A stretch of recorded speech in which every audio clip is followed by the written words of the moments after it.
My channel life of Madhumeta. आपने मेरे previous video में देखा होगा कि मैंने अपना वार्डरोब आप लोगों के साथ शेयर किया था। तो जो मेरा वार्डरोब था वो वार्डरोब कम ड्रेसिंग टेबल था। उसमें मैंने अपने सारे ड्रेसिंग टेबल के आइटम्स भी अरेंज करके रखे थे। तो आज के वीडियो में मैं आपके साथ शेयर करने वाली हूँ मेरे हस्बैंड का वार्डरोब। तो मैं अपने वार्डरोब के लिए तो ऑर्गेनाइजर्स यूज करती हूँ। डिफरेंट ऑर्गेनाइजर्स की हेल्प से मैं अपने वार्डरोब को अरेंज करती हूँ। पर मेरे हस्बैंड के वार्डरोब को मैं किसी भी ऑर्गेनाइजर्स की हेल्प से अरेंज नहीं करती हूँ। मेरे हस्बैंड को पसंद नहीं है कि मैं वार्डरोब में ऑर्गेनाइजर्स रखूं। तो उन्हें वो नॉर्मल और कॉमन प्रोसेस पसंद है, जैसे कि हम सभी अपने बिना ऑर्गेनाइजर्स के अपने वार्डरोब को अरेंज करते हैं। तो आज के वीडियो में आपके साथ शेयर करूंगी कि कैसे मैं अपने हस्बैंड का वार्डरोब अरेंज करती हूँ, ऑर्गेनाइज रखती हूँ बिना किसी ऑर्गेनाइजर्स के हेल्प की। तो चलिए ज़्यादा बातें ना करते हुए मैं वीडियो को स्टार्ट करती हूँ। पर वीडियो को स्टार्ट करने से पहले अगर आप मेरे चैनल पे नए हैं तो इसे सब्सक्राइब करना ना भूलें। वीडियो पसंद आए तो इसे लाइक शेयर कमेंट ज़रूर करें। सो फ्रेंड्स, कुछ इस तरह का डिज़ाइन है मेरे वार्डरोब का, जिसे ऑलरेडी आपने मेरे प्रीवियस वीडियो में देखा होगा। वार्डरोब के ऊपर का पोर्शन स्टोरेज के लिए दिया हुआ है। राइट साइड का वार्डरोब मेरे हस्बैंड का है और लेफ्ट साइड का वार्डरोब मेरा और मेरे बेटे का है। हम दोनों के ही वार्डरोब का डिज़ाइन सेम है, इसमें कोई भी डिफरेंस नहीं है। तो चलिए पहले मैं बात कर लेती हूँ अपर शेल्फ के ऊपर जो एक रॉड दिया होता है जिसमें हम अपने कपड़े को हैंग करते हैं। तो ये सारे शर्ट्स हैं, ये सभी टी शर्ट्स हैंग किए हुए हैं और ये आगे में सारे फॉर्मल पैंट्स हैं। अपने हस्बैंड के शर्ट पैंट टी शर्ट को हैंग करने के लिए यहाँ पर एक हैंगर में 2 कपड़ों को हैंग करती हूँ, जिससे कि मेरे रॉड पे थोड़ा सफिशिएंट स्पेस बचा रहे और साथ में कम हैंगर पे ही ज़्यादा कपड़े को मैं हैंग कर पाऊँ। तो जैसा कि आप देख सकते हैं यहाँ पे 2 शर्ट्स मैंने एक हैंगर में हैंग करके रखे हैं। यहाँ पे 2 टी शर्ट्स मैंने एक ही हैंगर में हैंग करके रखे हैं। तो इस तरीके से क्या होता है कि ज़्यादा हैंगर्स की रिक्वायरमेंट भी नहीं पड़ती है और इस रॉड में और आप ज़्यादा कपड़े भी हैंगर में हैंग कर पाएंगे। साथ ही साथ अगर आपके रॉड पे स्पेस बच जाए तो कुछ एक्स्ट्रा आइटम आप हैंग कर पाएंगे, जैसा कि मैंने यहाँ पे करके रखा है। ये लैपटॉप के बैग्स वगैरह हैंगर की हेल्प से मैंने हैंग करके रखा है। सबसे पीछे में यहाँ पे कुछ बेल्ट्स हैंग करके रखे हैं, जिनका यूज़ ड्रेस के अकॉर्डिंग करते हैं मेरे हस्बैंड। जैसे कि जीन्स पे कुछ डिफरेंट स्टाइल के बेल्ट्स ज़्यादा चलते हैं, जैसे कि इस टाइप के।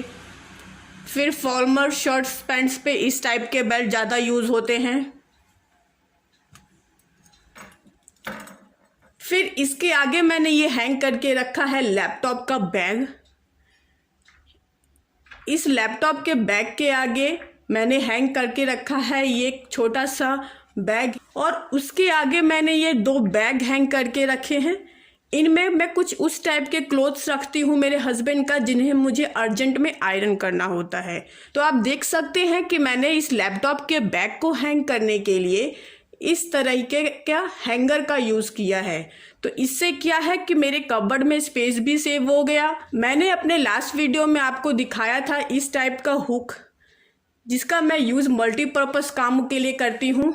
कि इसमें आप हैंगर भी हैंग कर सकते हैं और चाहे तो इस तरीके से कुछ आइटम्स को भी हैंग कर सकते हैं। तो इस तरीके से आप इस हुक को हैंग कर दीजिए रॉड में और 1 बाय 1 इसमें हैंगर्स को हैंग कर दीजिए।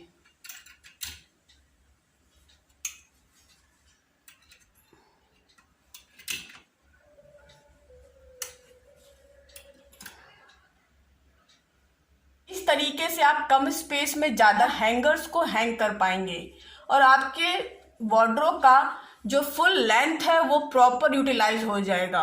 तो इस तरीके से मैं इस हुक का यूज़ मल्टीपर्पज़ कामों के लिए करती हूँ।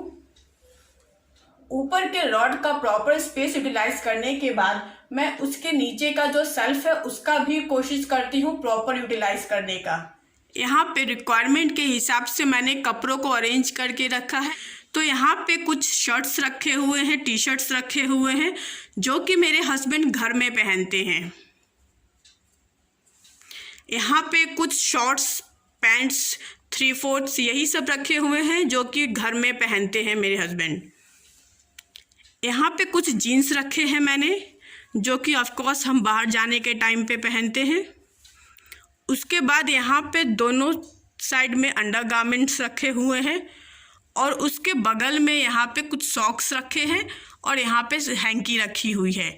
तो इस तरीके से सेपरेट करके मैंने सभी चीज़ों को रखा है ताकि ये मैस नहीं हो और रिक्वायरमेंट के हिसाब से आराम से पिक किए जा सकें। तो ऐसे चीज़ों को ही रखिए जो कि आराम से पिक किए जा सकते हैं और जिनके रखने से ज़्यादा मैस नहीं हो। तो चलिए फ्रेंड्स, अब बात कर लेते हैं हम अपर शेल्फ के नीचे जो 2 ड्रॉल है मेरे राइट साइड में और मेरे लेफ़्ट साइड में, उन दोनों ड्रॉल के बारे में। तो पहले मैं आपको दिखाती हूँ कि मेरे राइट साइड के ड्रॉल में हम क्या रखते हैं। तो इस ड्रॉल में हम रखते हैं सारे ऑफिशियल डॉक्यूमेंट, जैसे कि बैंक के डॉक्यूमेंट्स या फिर हमारे जो भी आइटम हम शॉपिंग करें उसके गारंटी के बिल्स, वारंटी कार्ड, ये सभी आइटम्स इसमें हम रखते हैं। सो फ्रेंड्स, अब मैं आपको दिखाती हूँ कि वो कौन सी चीज़ मैं रखती हूँ अपने हस्बैंड के रिक्वायरमेंट की इस लेफ़्ट साइड के ड्रॉल में। तो इस लेफ़्ट साइड के ड्रॉल में मैं रखती हूँ अपने हस्बैंड के रिक्वायरमेंट के सारे बुक्स। तो इसमें कुछ वो बुक्स रखते हैं अपने पढ़ाई से रिलेटेड, कुछ नॉवेल्स, इसी टाइप के सारे बुक्स इसमें रखे रहते हैं। अब बात कर लेते हैं डाउन शेल्फ के बारे में। तो मेरा डाउन शेल्फ 2 पार्ट में सेगमेंट किया हुआ है। तो नीचे का जो शेल्फ है उसका राइट साइड का जो पोर्शन है उसके पीछे मैंने सारे रखे हैं अपने कुशन्स कवर। जितने भी कुशन कवर मेरे पास हैं वो सभी मैंने इस तरीके से पीछे रखे हैं और आगे मैं बेडशीट रखती हूँ। तो कुशन कवर रखने के बाद जितना स्पेस बचा था उस स्पेस को यूटिलाइज करने के लिए बीच में मैंने इस तरीके से कार्डबोर्ड का पार्टीशन दे दिया। जैसा कि आप देख सकते हैं मैंने एक के ऊपर एक सारे कुशन्स पाइल अप करके रखे हुए हैं और मैं नहीं चाहती हूँ कि ये कुशन कवर गिर के इस साइड आए या फिर ये वाला जो पोर्शन है मेरे शेल्फ का ये मैस हो। तो इसके लिए मैंने यहाँ पे इस कार्डबोर्ड से पार्टीशन दे दिया है और बहुत आराम से चीजें रखी हुई है और प्रॉपर स्पेस यूटिलाइज हो गया है। अभी यहाँ पे एक ही बेडशीट है, बाकी मेरे अराउंड 3 से 4 बेडशीट रखे हुए हैं धुलने के लिए, क्योंकि 2 दिन से ज्यादा मेरे बेड पे एक बेडशीट नहीं रह पाती है, क्योंकि 2 दिन में ही मेरा बेटा उसे इतना गंदा कर देता है, कभी कुछ गिरा देता है, कभी कुछ गंदे हाथ उस पे पोंछ लेता है। 1 बाय 1 इस तरह मैं बेडशीट रख देती हूँ और उसके ऊपर सारे बेडशीट्स के पिलो कवर रख देती हूँ। तो फ्रेंड्स, अब मैं बात करती हूँ मेरे नीचे के शेल्फ में राइट साइड के पोर्शन में मैं क्या रखती हूँ। तो राइट साइड के पोर्शन में सबसे नीचे एक बैग है जो कि मैंने ऑनलाइन खरीदा था और इसमें मैं अपने हस्बैंड का वो कपड़ा रखती हूँ जो कि वो बहुत कम, रेयरली या ओकेजनली किसी पार्टी फंक्शन में पहनते हैं। जैसे कि इसमें कुछ कुर्ता पजामा रखा हुआ है जो कि फेस्टिवल में पहनते हैं, कुछ ब्लेजर्स रखे हुए हैं। तो इस तरीके के आइटम सारे मैंने इस वाले बैग में रखे हुए हैं। इस बैग को रखने के बाद मैंने क्या सोचा कि कैसे मैं इसके बाकी स्पेस को यूटिलाइज करूं, जो बचा हुआ स्पेस है। तो इसके ऊपर मैंने कुछ कुशन, रग, मैट, कॉफी टेबल के कुछ रग हैं, कुछ टी टेबल के रग हैं। इस तरीके से इन चीज़ों को इस बैग के ऊपर रख के मैंने यहाँ के स्पेस को यूटिलाइज कर लिया। सो फ्रेंड्स, अब मैं बात कर लेती हूँ मेरे जो डाउन शेल्फ है उसके नीचे जो ड्रॉल है उसके बारे में। तो मेरे राइट साइड का जो ड्रॉल है उसमें मैंने कुछ इलेक्ट्रॉनिक आइटम्स रखे हुए हैं, जैसे कि आयरन वगैरह हो गया। और मेरे लेफ्ट साइड के ड्रॉल में मैंने अपने जो डेकोरेशन के कुछ आइटम है उन्हें रख के मेरे हस्बैंड के वार्डरोब का स्पेस यूटिलाइज किया है।